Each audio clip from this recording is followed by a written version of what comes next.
Hi friends, ಎಲ್ಲ ಹೇಗಿದ್ದೀರಾ? Hope ಎಲ್ಲ ಚೆನ್ನಾಗಿದ್ದೀರಾ ಅಂತ ಅಂದ್ಕೊತೀನಿ. ನಾನು ಕೂಡ ತುಂಬ ಚೆನ್ನಾಗಿದ್ದೀನಿ. ಇವತ್ತು ನಾನು ನಿಮಗೆ ಈರುಳ್ಳಿ ರೈಸ್ ಹೇಗೆ ಮಾಡೋದು ಅಂತ ತೋರಿಸ್ಕೊಡ್ತೀನಿ ಬನ್ನಿ. ತುಂಬ ಈಸಿಯಾಗಿ, ಅಂದರೆ ಜಾಸ್ತಿ ಏನು ಐಟಮೇ ಬೇಡ, ಅಷ್ಟು ಸಖತ್ತಾಗುತ್ತೆ. ಬನ್ನಿ ಇವಾಗ ಇದು ಹೇಗೆ ಮಾಡೋದು ಅಂತ ತೋರಿಸ್ಕೊಡ್ತೀನಿ.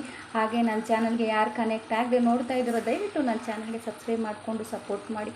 ಆದಷ್ಟು ನನ್ನ ವೀಡಿಯೋನ ಶೇರ್ ಮಾಡೋಕ್ಕೆ ಟ್ರೈ ಮಾಡಿ. ಬನ್ನಿ ಇವಾಗ ತೋರಿಸ್ತೀನಿ. ಈಸಿಯಾಗಿ ಒಂದು 5 ನಿಮಿಷದಲ್ಲಿ ಮಾಡುವಂಥ ಈರುಳ್ಳಿ ರೈಸ್. 8 ಈರುಳ್ಳಿ ತೊಗೊಂಡಿದ್ದೀನಿ, ಆಯಿತಾ. ಇಲ್ಲಿ ನಾನು 8 ಈರುಳ್ಳಿ ತೊಗೊಂಡಿದ್ದೀನಿ. ಅದು ಚಿಕ್ಕ ಗಾತ್ರ ಇರೋದ್ರಿಂದ ನಾನು 8 ಈರುಳ್ಳಿ ತೊಗೊಂಡಿದ್ದೀನಿ. ನೋಡಿ, ನಾನು ಈರುಳ್ಳಿ ರೈಸ್ಗೆ ಈರುಳ್ಳಿನ ನಾನು ಉದ್ದುದ್ದ ಕಟ್ ಮಾಡಿ ಇಟ್ಕೊಂಡಿದ್ದೀನಿ. ನಾನು ಅಷ್ಟು ಈರುಳ್ಳಿ ಹಾಕ್ಕೊಂಡೆ, ಯಾಕೆಂದರೆ ನಾನು ಇದು ನಾಸ್ಟಿಕ್ಗೆ ಮಕ್ಕಳಿಗೆ ಬಾಕ್ಸ್ಗೆ ಎಲ್ಲದಕ್ಕೂ ಬೇಕು. ಅದಕ್ಕೋಸ್ಕರನೇ ನಿಮ್ಗೆ ಏನಾದರೂ ಈರುಳ್ಳಿ ಕಮ್ಮಿ ಬೇಕು ಅಂದರೆ ಕಮ್ಮಿ ಹಾಕ್ಕೊಳ್ಳಿ, ಆಯಿತಾ. ನಾನು ಸಣ್ಣದಾಗಿ ಕಟ್ ಮಾಡಿ ಹಾಕಿದ್ದೀನಿ. ಇದಕ್ಕೆ ಸ್ವಲ್ಪ ಕರಿಬೇವಿನ ಸೊಪ್ಪು ತೊಗೊಂಡಿದ್ದೀನಿ, ಸ್ವಲ್ಪ ಬೆಲ್ಲ ತೊಗೊಂಡಿದ್ದೀನಿ. ಹುಣಸೆಹಣ್ಣನ್ನು ನಾನು ಬಿಸಿನೀರಲ್ಲಿ ಬೇಯಿಸಿ ಇಟ್ಕೊಂಡಿದ್ದೀನಿ. ಇದನ್ನು ಆಮೇಲೆ ಕಿವುಚ್ಕೋಬೇಕಾಗುತ್ತೆ. ಇನ್ನು ನಾನು ಜೀರಿಗೆ ಮತ್ತು ಸಾಸಿವೆನ ಹಾಕಿ ತೋರಿಸ್ತೀನಿ ಬನ್ನಿ. ಇದಿಷ್ಟಿದ್ರೆ ಸಾಕು, ನಮಗೆ ಈರುಳ್ಳಿ ರೈಸ್ ಬಾತ್ ರೆಡಿ ಆಗುತ್ತೆ. ಬನ್ನಿ ನೋಡಿ, ನಾನು ಗ್ಯಾಸ್ ಆನ್ ಮಾಡಿ ಬಾಣಲಿ ಇಟ್ಕೊಂಡಿದ್ದೀನಿ. ಸ್ವಲ್ಪ ಎಣ್ಣೆ ಹಾಕ್ಕೊತಾ ಇದ್ದೀನಿ. ಈರುಳ್ಳಿಗೆ ಎಷ್ಟು ಬೇಕೋ ಅಷ್ಟು ಎಣ್ಣೆ ಹಾಕ್ಕೊಳ್ಳಿ, ಬಿಸಿ ಆಗಲಿ. ಇದಕ್ಕೆ ಸ್ವಲ್ಪ ಸಾಸಿವೆ, ಸ್ವಲ್ಪ ಜೀರಿಗೆ ಹಾಕ್ಕೊಳ್ಳೋಣ. ಕರಿಬೇವಿನ ಸೊಪ್ಪು ಆಗಿದೆ, ಫ್ರೈ ಆಗಿದೆ. ನಾನಿಲ್ಲಿ ಈರುಳ್ಳಿನ ಉದ್ದುದ್ದ ಕಟ್ ಮಾಡಿ ಇಟ್ಕೊಂಡಿದ್ದೀನಿ. ನಿಮಗೆ ಬೇಕು ಅಂದರೆ ಇದನ್ನು ಸಣ್ಣದಾಗಿ ಕೂಡ ಕಟ್ ಮಾಡಿ ಹಾಕ್ಬೋದು. ಬನ್ನಿ ಇವಾಗ ಈರುಳ್ಳಿನ ಹಾಕ್ಕೊಂಡ್ಬಿಡೋಣ. ಈರುಳ್ಳಿ ರೈಸ್ ಬಾತ್ಗೆ ಈರುಳ್ಳಿ ಜಾಸ್ತಿ ಹಾಕಿದ್ರೆ ಟೇಸ್ಟ್ ಚೆನ್ನಾಗಿರುತ್ತೆ. ಅದಕ್ಕೆ ನಾನು ಈರುಳ್ಳಿನ ಜಾಸ್ತಿ ತೊಗೊಂಡಿದ್ದೀನಿ. ಇದು ಸ್ವಲ್ಪ ಚೆನ್ನಾಗಿ ಬ್ರೌನ್ ಕಲರ್ ಆಗಬೇಕು, ಚೆನ್ನಾಗಿ ಫ್ರೈ ಆಗಬೇಕು. ಇದು ಎಣ್ಣೆಲೇ ಚೆನ್ನಾಗಿ ಫ್ರೈ ಆಗೋದು ಬಿಟ್ಬಿಡೋಣ. ಇದಕ್ಕೊಂದು ಸ್ವಲ್ಪ ಉಪ್ಪು ಹಾಕ್ಕೊಳ್ಳೋಣ. ಉಪ್ಪು ನೋಡ್ಕೊಂಡು ಹಾಕ್ಕೊಳ್ಳಿ, ಅನ್ನಕ್ಕೂ ಹಾಕಿರ್ತೀವಿ ಉಪ್ಪು. ಇದು ಚೆನ್ನಾಗಿ ಫ್ರೈ ಆಗಲಿ. ನೋಡಿ, ಇಷ್ಟು ಫ್ರೈ ಆಗಿದೆ. ಇಷ್ಟು ಫ್ರೈ ಆದರೆ ಸಾಕು. ಇವಾಗ ಇದಕ್ಕೆ ನಾನು ಹುಣಸೆ ನೀರನ್ನ ಚೆನ್ನಾಗಿ ಕಿವುಚಿ ಇಟ್ಕೊಂಡಿದ್ದೀನಿ. ಬಿಸಿನೀರಲ್ಲಿ ಹಾಕಿರೋದ್ರಿಂದ ರಸ ಚೆನ್ನಾಗಿ ಬಂದಿದೆ. ಇವಾಗ ಹುಣಸೆ ಹಣ್ಣು ಹಾಕ್ಕೊಂಬಿಡೋಣ.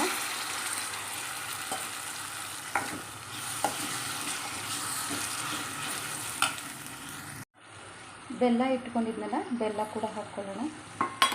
ಹುಳಿ ಮತ್ತು ಸ್ವೀಟು ನೀವು ನೋಡ್ಕೊಂಡು ಹಾಕ್ಕೊಳ್ಳಿ, ಆಯಿತಾ. ಸ್ವಲ್ಪ ಹುಳಿ ಇದ್ದರೆ ಚೆನ್ನಾಗಿರುತ್ತೆ. ಸ್ವಲ್ಪ ಅರಿಶಿನ ಹಾಕ್ಕೊಂಡ್ಬಿಟ್ಟು ಕಲಸೋಣ.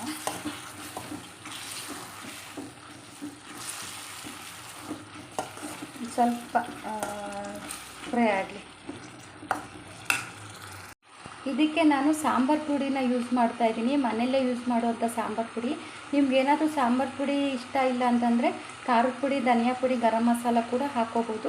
ಆದರೆ ನಾನು ಇದಕ್ಕೆ ಸಾಂಬಾರು ಪುಡಿ ಹಾಕಿದ್ರೇ ಟೇಸ್ಟ್ ಬರುತ್ತೆ. ನೀವು ಯಾವ್ದು ಯೂಸ್ ಮಾಡ್ತಿರೋ ಮನೆಯಲ್ಲಿ ಅದೇ ಸಾಂಬಾರು ಪುಡಿನ ಹಾಕ್ಕೊಳ್ಳಿ. ಇವಾಗ ಇದು ಸ್ವಲ್ಪ ಚೆನ್ನಾಗಿ ಫ್ರೈ ಆಗಬೇಕು. ಇದಕ್ಕೆ ಒಂಚೂರು ನೀರು ಹಾಕ್ಕೊಂಡು ಬೇಯಿಸ್ಕೊಳ್ಳೋಣ. ಯಾಕಂದರೆ ಸಾಂಬಾರು ಪುಡಿ ಆಮೇಲೆ ನಾವು ಬೆಲ್ಲ ಇದೆಲ್ಲ ಹಾಕಿದ್ದೀವಲ್ಲ, ಅದು ಸ್ವಲ್ಪ ಚೆನ್ನಾಗಿ ಹಸಿ ವಾಸನೆ ಎಲ್ಲ ಹೋಗಬೇಕು. ಇನ್ನು ಸ್ವಲ್ಪ ನೀರು ಆ್ಯಡ್ ಮಾಡೋಣ. ನೀರು ಸ್ವಲ್ಪ ಹಾಕ್ಕೊಳ್ಳಿ, ಜಾಸ್ತಿ ಹಾಕೋಕ್ಕೆ ಹೋಗ್ಬೇಡಿ. ಇವಾಗ ನೀರೆಲ್ಲ ಗಟ್ಟಿಗಾಗಬೇಕು. ಇದಕ್ಕೆ ಬೇಕಾದ್ರೆ ನೀವು ಉದ್ದಿನಬೇಳೆ, ಕಡಲೆಬೇಳೆ, ಕಡಲೆಕಾಯಿ ಬೀಜ ಎಲ್ಲ ಹಾಕ್ಕೋಬೋದು. ಬಟ್ ಏನೂ ಇಲ್ಲದೇ ಮಾಡೋದೇ ಚೆನ್ನಾಗಿರುತ್ತೆ. ಈರುಳ್ಳಿ ಬಾತಿಗೆ ಸಖತ್ತಾಗಿರುತ್ತೆ. ಈರುಳ್ಳಿ ರೈಸ್ ಮಾತ್ರ ಸೂಪರಾಗಿ ಬರುತ್ತೆ.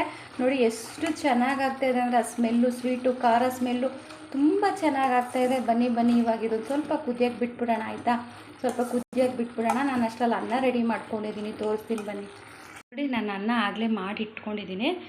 ಅಂದರೆ ಉದ್ದುದ್ರಾಗಿ ಅನ್ನ ಮಾಡಬೇಕಾಗುತ್ತೆ ಇದಕ್ಕೆ. ಇವಾಗ ನಾನು ಇದನ್ನು ಒಂದು ತಟ್ಟೆಯಲ್ಲಿ ಹಾರ ಹಾಕ್ತೀನಿ ಬನ್ನಿ, ಆವಾಗ ಸ್ವಲ್ಪ ಉದ್ದುದ್ರಾಗಿರುತ್ತೆ.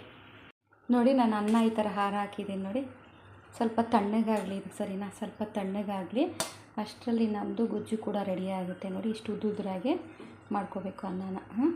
ನೋಡಿ, ಈ ಥರ ಇದ್ರೇ ಚೆನ್ನಾಗಿರುತ್ತೆ. ನೀವು ಬೇಕು ಅಂದರೆ ರೈಸ್ ಮಾಡಿ ಕಲಿಸ್ಬೋದು. ಇಲ್ಲಾಂದರೆ ಡೈರೆಕ್ಟು ನೀವು ಕುಕ್ಕರ್ಗೆ ಹಾಕಿ ಕೂಡ ಮಾಡ್ಬೋದು ಇದನ್ನು. ಇವಾಗ ತಣ್ಣಗಾಗಲಿ, ಅಷ್ಟರಲ್ಲಿ ಈ ಗೊಜ್ಜು ಕೂಡ ರೆಡಿಯಾಗಿದೆ. ಇದಿಷ್ಟೇ ಸಾಕು. ಇವಾಗ ಗ್ಯಾಸ್ ಆಫ್ ಮಾಡ್ಕೊಂಬಿಡೋಣ. ನೋಡಿ, ಎಷ್ಟು ಚೆನ್ನಾಗಾಗಿದೆ ಅಂದರೆ, ಆ ಗೊಜ್ಜು ಸ್ಮೆಲ್ಲು ಮನೆಯೆಲ್ಲ ಬರ್ತಾಯಿದೆ. ಆ ಹುಳಿ, ಖಾರ ಆಹಾ ಸಖತ್ ಆ ಸ್ವೀಟು ಸಖತ್ತಾಗಿರುತ್ತೆ. ಬನ್ನಿ ಇವಾಗ ನಾವು ಗ್ಯಾಸ್ ಆಫ್ ಮಾಡ್ಕೊಂಬಿಟ್ಟು ಅನ್ನ ಕಲಿಸ್ಕೊಂಬಿಡೋಣ.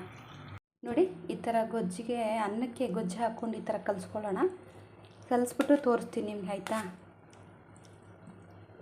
ನೀವು ಬೇಕಾದ್ರೆ ಬಾಣಲಿಲೇ ಹಾಕಿ ಅನ್ನ ಹಾಕ್ಕೋಬೋದು. ನಾನು ರೈಸ್ ಸ್ವಲ್ಪ ಜಾಸ್ತಿ ಮಾಡಿದ್ದೀನಿ, ಅದಕ್ಕೋಸ್ಕರನೇ ನಾನು ತಟ್ಟೆಗೆ ಹಾಕ್ಕೊಂಡು ಕಲಿಸ್ಕೊತಾ ಇದ್ದೀನಿ.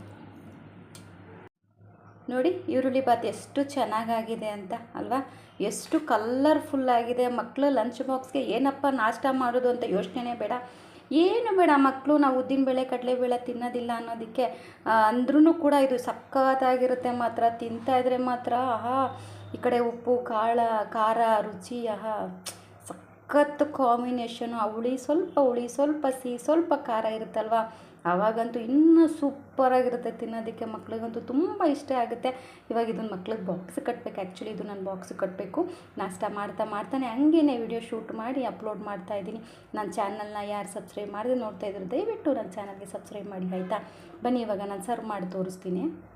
ಇಷ್ಟು ಕಲರ್ಫುಲ್ ಆಗಿದೆ ಅಲ್ವಾ, ಹಂಗೆ ಅಂದ್ಬಿಟ್ಟು ಇಷ್ಟು ನಾಷ್ಟ ತಿನ್ನಲ್ಲ ನಾನು ವಿಡಿಯೋ ಮಾಡ್ಕೊಳ್ಳೋಕ್ಕೋಸ್ಕರ ಒಂದು ತಟ್ಟೆಯಲ್ಲಿ ಹಾಕಿ ಇಟ್ಟಿದ್ದೀನಿ, ಆಯಿತಾ? ನೋಡಿ ಎಷ್ಟು ಸಖತ್ತಾಗಿದೆ ಅಂದರೆ ಆಹಾ ಸೂಪರಾಗಿರುತ್ತೆ. ನೀವು ಒಂದ್ಸರಿ ಟ್ರೈ ಮಾಡಿ ನೋಡಿ, ಓಕೆನಾ? ನಿಮಗೊಂದು ವಿಡಿಯೋ ಇಷ್ಟ ಆಗಿದೆ ಅಂತ ಅಂದ್ಕೊತೀನಿ. ಇಷ್ಟ ಆಗಿತ್ತು ಅಂತಂದರೆ ಆದಷ್ಟು ಲೈಕ್ ಕೊಟ್ಟು ಶೇರ್ ಮಾಡಿ ಸಬ್ಸ್ಕ್ರೈಬ್ ಮಾಡ್ಕೊಳ್ಳಿ. ಇಷ್ಟೋ ತನಕ ನೋಡೋದಕ್ಕೆ thank you for watching. Thank you, bye.